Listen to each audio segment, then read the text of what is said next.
सावल यार पिया की नेक्स्ट एपिसोड में आने वाला है एक ऐसा ट्विस्ट जो आपके होश उड़ा के रख देगा। कहानी का रुख बिल्कुल चेंज होने वाला है। लेटेस्ट एपिसोड में आप लोगों ने देखा पिया की वालदा ने पिया के वालिद असलम को किसी न किसी तरह राजी कर लिया है कि वो आलियार के रिश्ते के लिए जरा नरमी दिखाए और उसके वालिदैन को घर आने दे। असलम उसकी बातों से काफी हद तक मुतासर होता है और हाँ कर देता है। पिया को जब पता चलता है तो वो खुशी से दीवानी हो जाती है क्योंकि आलियार से तो वो भी मोहब्बत करती थी। वो भागी भागी यूनिवर्सिटी जाती है और आलियार को कहती है कि आज से तुम्हें खुल के मोहब्बत करने की इजाजत है, लेकिन वादा करो इस मोहब्बत में कभी कमी नहीं आनी चाहिए। इसके बाद उन दोनों की मोहब्बत की पींगे भरने लग जाती हैं। इधर दूसरी तरफ आपको दिखाया जाता है कि सस्सी की फिर से पुरानी मोहब्बत जाग चुकी है। वो अपने शौहर को चीट कर रही है। पहले सावल को धोखा देके शादी की, चाहे वालिद के दबाव में आके, लेकिन अब अपने शौहर को चीट करके दोबारा से सावल की सोई हुई मोहब्बत को जगाने की कोशिशें कर रही है। वो बार बार सावल के घर के चक्कर काट रही है। हालांकि आप देखने वाले हो कि नेक्स्ट एपिसोड में वो ये सावल को बोल ही देगी कि सावल क्या मैं फिर से तुम्हारी जिंदगी में खास नहीं हो सकती। वो सावल के घर आके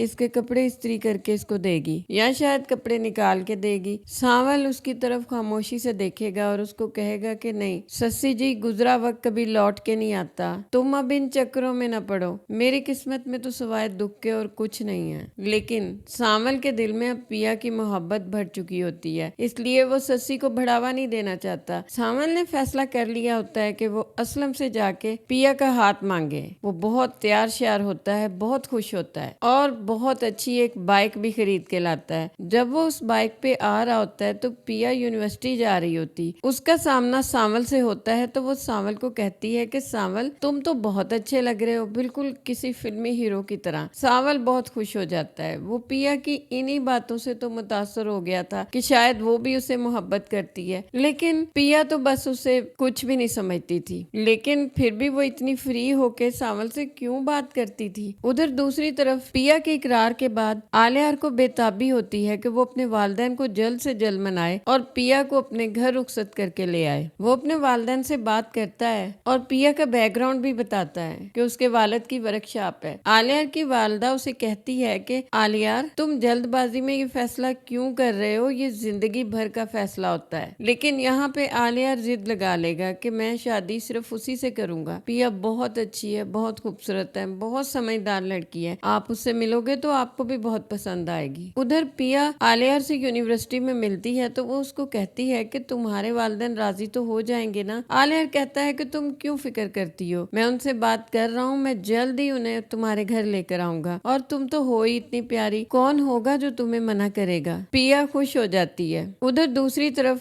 इससे पहले कि आलियार अपने वालिदैन को लेकर आए, सावल पिया के घर पहुंच जाता है अपने दोस्त के साथ। वो असलम से बात करना चाहता है, उससे पिया का हाथ मांगना चाहता है। असलम शायद उसकी बातें समझ जाता है। इससे पहले कि सावल अपनी बात पूरी करता, असलम उसकी बहुत बेइज्जती करता है और उसे कहता है कि तुम जैसे चोर चक्के गली के गुंडे की क्या हैसियत कि वो मेरे घर आके इस तरह की बात करे, निकलो यहाँ से और आइंदा कभी अपनी शक्ल मत दिखाना। सावल का दिल टूट जाता है, वो वहाँ से तेजी से निकल जाता है, जबकि उसका दोस्त अभी खड़ा होता है कि पिया उसके पास आती है और उससे पूछती है कि आखिर ऐसी क्या बात सावल ने करनी थी और बाबा इतना गुस्से क्यों हुए, क्या कहा सावल ने उनसे। वो कहता है कि भाई तो बस अपनी मोहब्बत की बहुत बड़ी कीमत चुका रहे हैं। पिया उससे पूछती है कि मोहब्बत, वो कहता है कि हाँ उस्तानी जी आपसे मोहब्बत, वो आपसे बहुत मोहब्बत करते हैं। पिया के पैरों के नीचे से तो जमीन निकल जाती है। उसने तो सोचा भी नहीं था कि सावल उससे मोहब्बत करने लग जाएगा। सावल टूटे दिल के साथ वापस आ जाता है, उसकी आंखों में आंसू होते हैं। उधर आप देखने वाले हो कि आलियार अपने वालिदैन को लेकर पिया के घर आएगा। उन लोगों की आलीशान गाड़ी पिया के घर के बाहर रुकेगी। सेठ दाऊद को गाड़ी से निकलते देखकर सावल भाग के उनके पास आएगा और सलाम करेगा तो सेठ दाऊद बोलेगा सावल मेरा बेटा तुम्हारे मोहल्ले का दामाद बनने वाला है। इसके बाद आलियार उनको पिया के घर लेकर जाएगा, लेकिन कहानी वहां से ही बदल जाएगी जब असलम और मूसा यानी सेठ दाऊद का आमना सामना होगा। पिया की वालिदा असलम को कहती है कि आलियार के वालिदैन आ चुके हैं, आइए उनसे मिल लें। असलम अंदर से आएगा और आगे हाथ बढ़ाएगा सलाम लेने के लिए, लेकिन जैसे ही उसकी नजर मूसा उर्फ सेठ दाऊद पे पड़ेगी वो तो गुस्से में आग बगोला हो जाएगा। वो कहेगा तुम्हारी हिम्मत कैसे हुई यहाँ आने की, निकलो मेरे घर से, फौरन दफा हो जाओ। आलिया हैरान परेशान, पिया भी दरवाजे के पीछे से ये सब कुछ देखकर हैरान होगी, वो भी अंदर आ जाएगी। बाबा आप क्या कह रहे हैं, ये आलियार के वालिदैन हैं, आप ऐसे कैसे बात कर सकते हैं, आपके कहने पर ही तो बुलाया है। आलियार नाराजगी से पिया की तरफ देखेगा कि तुम्हारे वालिद ने मेरे वालिद को जलील करने के लिए बुलवाया। वो नहीं जानता होता है कि इस बात के अंदर क्या राज है, लेकिन उन दोनों को ही समझ आ जाती है जैसे ये लोग पहली दफा नहीं मिले, क्योंकि असलम ऐसी ही बातें करता है। वो उसको कहता है कि मूसा तुम यहाँ क्यों आए। असलम के मुंह से मूसा का लफ्ज सुनकर आलियार भी हैरान होता है। इसके बाद आलियार और उसकी फैमिली यहाँ से चले जाते हैं। असलम उनको बहुत बुरा भला कहता है और वो बहुत डर भी जाता है, क्योंकि जिस बंदे से वो अपनी बेटी को सारी जिंदगी छुपाता रहा, किस्मत की सितम ज़रीफी देखिए कि उसी का बेटा उसी की बेटी को पसंद कर रहा है। बाप ने उसी लड़की को जुए में जीता। इसके बाद आप देखने वाले हो कि पिया असलम को नहीं छोड़ेगी। वो उससे पूछेगी कि बाबा आखिर ऐसी कौन सी बात है, आपने ये सब क्यों किया, आप मुझे बताएं, आप खामोश नहीं रह सकते, आपको मुझे बताना होगा। फिर पिया के सामने आएगी एक ऐसी हकीकत कि उसकी जिंदगी का रुख ही बदल जाएगा। वो जिस बाप पे इतना मान करती थी, जान छिड़कती थी, जब उसे पता चलेगा कि उसने चंद दिन की पिया को जुए में हार दिया था, उसे समझ नहीं आएगी कि इस बाप से वो नफरत करे, गुस्सा करे, क्या करे इसके साथ। तो दोस्तों आपकी क्या राय है, क्या पिया सांवल का हाथ थाम लेगी या आलियार की खातिर हमेशा बैठी रहेगी? क्या होगा आखिर इनकी मोहब्बत का अंजाम? कमेंट सेक्शन में अपनी राय का इजहार कीजिएगा। अल्लाह हाफिज।